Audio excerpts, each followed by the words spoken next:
to give them the week off to pitch the following Friday. Brandon Woodruff's going to start for us next Friday, but that doesn't mean, Brandon Woodruff's going to be our Friday guy when we get into league play. It just means that's what we've been timing it out to do. So certainly, Brandon is a candidate for that. Trevor Fitz, will start one of the games for us for sure. Ben Bracewell will start one of those games for us. But again, when you look into Sunday, you're just going to ask yourself, who hasn't pitched, and kind of piece that together. We have some great candidates for sure.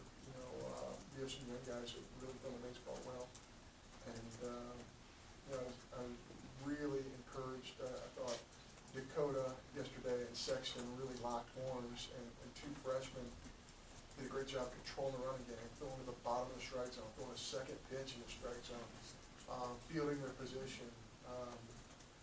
So those two guys are candidates as well to pitch on the weekends, of course, that first weekend. So we'll see who we don't use on the first 2 days, and then we'll go into to Sunday. What does Brandon have to do to take that junior year lead, kind of like Chris Stratton did at the top of your rotation? How critical is that for your ball club this year? It's funny you say that because Chris was just with Brandon, and they were together and kind of walked in there, and they were talking pitching. It was really neat to see those guys talking, and we would love for that to happen. I think Brandon's already made a huge jump. I think he is unbelievably talented. I think he does some things. I think Chris Stratton did the first day. I think he does some things better than Chris Stratton.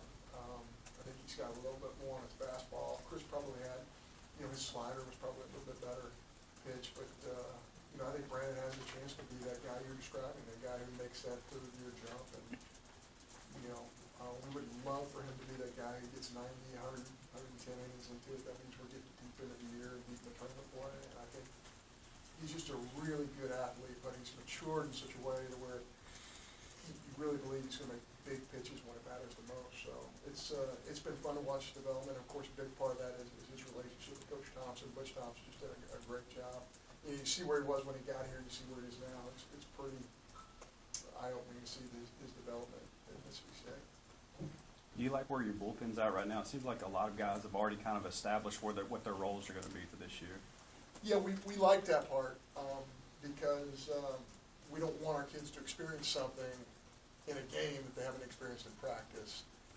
So Jacob Lindgren's going to come in, he's going to get a left-hander out for us, or he's going to come out in a maybe a closed type situation or maybe a setup type situation. And I just think he has been phenomenal out of the bullpen for us. But you have to get used to that.